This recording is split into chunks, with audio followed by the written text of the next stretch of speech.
All right, so I might not be proud to admit it, but I have to make a confession. I do like every once in a while to spend an evening with my family, maybe put on a movie, make a little homemade popcorn, and maybe have, a nice tall glass of Coke with some ice. Nothing goes better, with a movie than having Coke and popcorn. But there's been times whenever, I was holding either a can of Coke or pouring it into a glass, and you just look at it, just why are the dimensions of a can of Coke what they are? Is it just arbitrary, or is there an actual science or a means behind there? So what we're going to do today is actually maybe dive into a little bit of the mathematics behind there and see if there's any reasoning we could come up with behind why Coke made their pop can the size they did, or just in general, the size of a 12-ounce can of pop across the spectrum all has a similar size. Wonder why that is. And so that started me to think a little bit about maybe it has to deal with being environmentally friendly. And we want to make sure that we're not putting a lot of waste out into the environment, so therefore we're trying to use the least amount of material as possible. So if we think about it there, the least amount of material that we would actually be used is actually representing the surface area of an object. And so this cylinder here is actually made up of a circle on the top, a circle on the bottom, and actually a rectangle, believe it or not, because if I would unwrap this, that's what's actually made. And so maybe we can use that information along with, given that it's 12 ounces, maybe that could help us out to figure out, why the dimensions of a Coke can are what they are. So let's go ahead and take a look here a little more in-depthly. And let's say our objective here is to see, all right, if we wanted to hold 12 ounces, all right, what would be the least amount of material we'd have to make a cylindrical prism, if you would, that could contain that volume? So some of the key information that we were provided would have been the fact that we have a volume of 12 ounces, and the conversion, I'm not expecting you to know this off the top of your head, but what's key here for us is that 12 ounces is equal to 355 centimeters cubed, all right, or cubic centimeters. So that's going to be key for us, and keep in mind we're going to be working in metrics in this case. The other key piece of information is going to be just two formulas for us in general, and that's going to be our surface area and our volume. So here we have volume, which is pi r squared times h, which is consistent. Anytime we have volume, it's basically the area of the base times the height, and we already mentioned that the base shape is going to be a circle. So that makes sense. And then furthermore, if we actually look at the surface area, we see that we have 2 pi r h plus 2 pi r squared. Now this is actually pretty interesting in the fact that pi r squared is the area of a circle. So if we go back to our diagram, or maybe we could actually just try to bring him down here for us. So now what we see is that we have our two circles, all right? But now, where does this come from? Well, now we have to go back to geometry and realize that 2 pi r, well, that's the circumference. So if you would think about it, if I was able to take this ball and roll it across, the length of this rectangle would be the circumference. So that's where the 2 pi r times h, or the height, comes from. So there's, where those actual formulas come from. All right, now how can we apply them?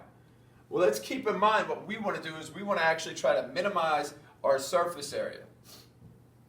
So here's our surface area equation. We're going to try to minimize these. So here's what I'm going to do. I'm actually going to go ahead and take my information that was given. I had 355 cubic centimeters as my volume. And what I'm going to do here is I'm going to actually solve this for h. So in solving this for h, all I'm going to do is divide both sides by pi r squared. Now what that does is that gives me the ability to define my height in terms of r. That's a key first step. And now why is that important? Because now what I can do is I can take my surface area formula and I can basically take my h, all right, and I can substitute what I knew h to be. So let's just clean this up a little bit. We know h right here, and now here's our equation. And again, all we did is we replaced what we represented h in terms of r. Now, this is important because we see we only have one variable. So now what we can actually do is we can actually graph this. All right, we can graph this, and the graph's going to represent the surface area. And then if we look at the graph, we might be able to see if we can find a minimum value, which would mean that we're minimizing the surface area or minimizing the materials being used. So let's go ahead and see if we can't go ahead and find this point on a calculator. So if we pull up our calculator here. Now, what I'm going to do is I'm going to substitute in our formula over here. And so for our formula, I substituted in the non-simplified version of the formula. I do recognize that the R's would be able to reduce. I did not do that in this case. I kept it pure. I kept it as the original. But either way, you'd get the same answer. But in case you were wondering, that's why I have 2 pi x times 355 divided by pi x squared. And my x represents my r. And then plus 2 pi r squared plus 2 pi x. If we hit the graph, what we would see then is that, it makes sense because we see over in the negatives, which we're not worried about because we're just talking about volumes and dimensions. We're just worried about the positive. But we have an asymptote being approached at our value x equals 0. And then the part of the graph we want to recognize is over here in the first quadrant. And so we see a good thing happening here is that we can actually identify a minimum. So if I go to calculate the minimum, I'd have to calculate it between 0 and 10, let's say. So I'm going to go minimum. I'm going to put my left bound at 0, my right bound at 10. And that gives me my minimum value happening at 3.837 approximately.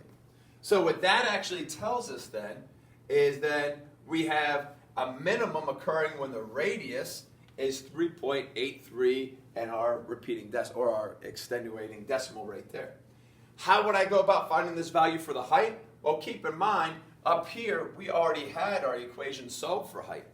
So I could go ahead and then substitute 3.83 in for r, and that's where I got my value of 7.7 approximately. Again, these are approximated, and they are in centimeters. So now the question would become, are these the actual dimensions that are used on a typical pop can or a Coca-Cola can? And if not, well then, maybe why aren't they using these if this is what would be used to minimize the amount of material being used? Good thinking material for future questioning and possible forum posts.